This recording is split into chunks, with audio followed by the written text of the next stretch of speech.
Hey, welcome.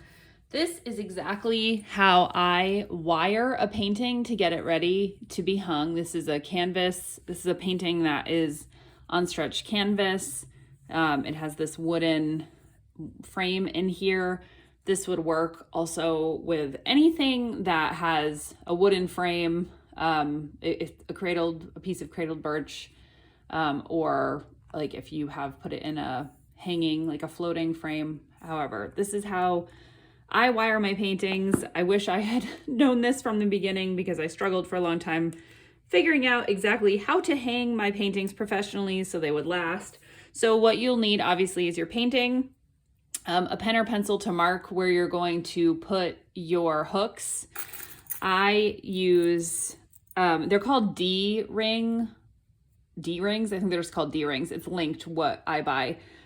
You can buy a box of these that come with screws. You can find ones that actually have two holes. Like if you have a big painting and you really need it to be anchored tightly on there, you can order or find one that has two sets of holes in it. I used to use those like eye hooks that you would just turn into the painting, but really for long lasting, high quality hanging, you want to use something like this. Then I am using what would you call this? It's like you need like a drill or a screw gun or something, or really strong hands and a screwdriver. This is my husband's. He said he knows what he's getting me for Christmas because I'm always borrowing it. And then I'm going to be using a T-square. You could just use a ruler. So you get your painting ready and turn it over on a clean surface. Is this a clean surface? Not really. But so what you want to do is you should be wiring your paintings somewhere between a quarter and a third down on your painting. So like you don't want to be wiring a painting at like the 50% mark. Like it would just fall over. You don't want to do it too high. You don't want to do it too low. So this is a 7-inch tall painting. Excuse the knocking there. I can't do exact math now, but I know for me, like 2 inches would be about right because like 2 inches would be a quarter of 8. So I know it's a little more than a quarter of 7. 3 inches would be too far down.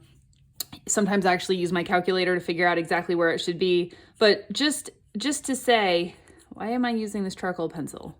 Usually I use a pen, but I can see that. Like if you were hanging an 8 by 10 inch painting, that may have been a better example. Like an 8 by 10 inch painting like this, it's a 10-inch surface. So you'd want to be putting the marks to do the wiring at between somewhere at 2.5 inches or all the way down to like 3 1/3 inches, which is really just a small amount of space that you're choosing between. Just pick that number that's somewhere between a quarter and a third of the way down. So now I'm going to mark the other side as well at that same 2-inch mark. And now I can get rid of my T-square and I will get my hook. So I'll be placing this about here and I can see the mark through the hole there. And I should have picked up so I've got my screw gun here. Make sure if you're using one of these, you have it set so it's gonna screw in, not unscrew. And I'm gonna just put it right there. And does a painting this size really need to be wired to be hung? It depends. If you're gonna be hanging it like in a gallery or something, you probably want to. If you're selling it to a friend and they're just gonna stand it up on their mantle, maybe not. All right, let's go.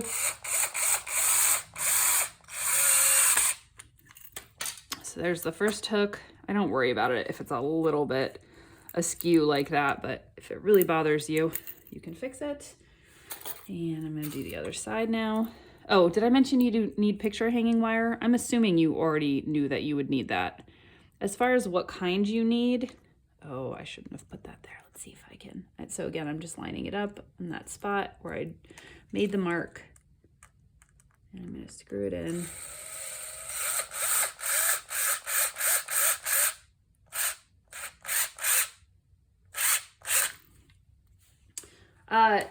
Picture hanging wire. I have this, I don't even know what thickness this is. This painting weighs like 3 pounds, 2 pounds. I don't know. It weighs like nothing.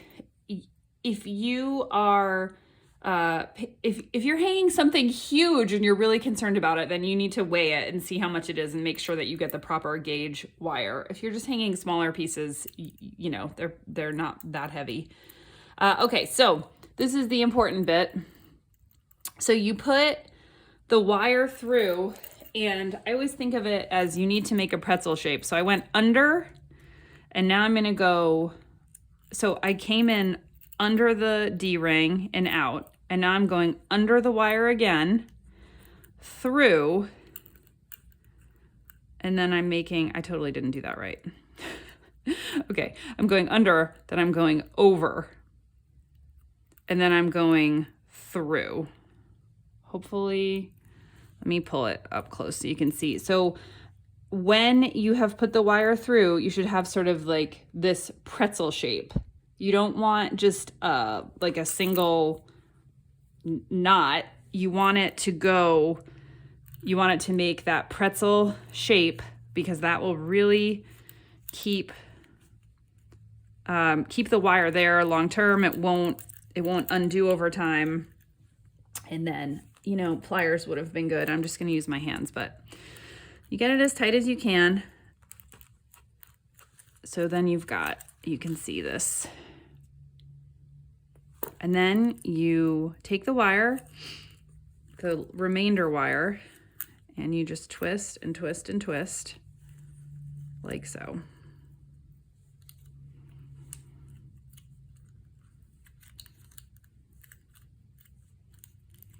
And now you're going to do the same thing on the other side. So normally you'd probably have more wire than this. I just picked this small one because I could fit it into the frame of the camera. So, okay, so I'm going under. You don't want this to be extremely taut. It probably won't be just because of the way you tighten, but when you are wiring a painting, you want there to be a little bit of give on the wire. Not a lot, like where it's tenting up like this, but you know, just so it's kind of got a little loosey-goosiness to it, and it isn't like, here's another one that I have wired. Like you want some give, but not like inches and inches of give. All right, so you have come up under the D-ring. You are now taking your wire and going under the straight part. Now you're going over and through the D-ring and then back through this little hole that you've made. So that will again give you that pretzel shape. See that? And then I have way too much wire here. I'm gonna cut some of it off. And then I just do the same thing. I just twist and twist until it has all come around on itself. And then you are all set. You have a professionally wired painting ready to be hung. It can hang from right there. It'll just go right up against the wall and be very nice. Can use just about, you could use a nail, you could use a picture hanger, you can use just about anything once you have that wire in there like that. Ta-da! You did it!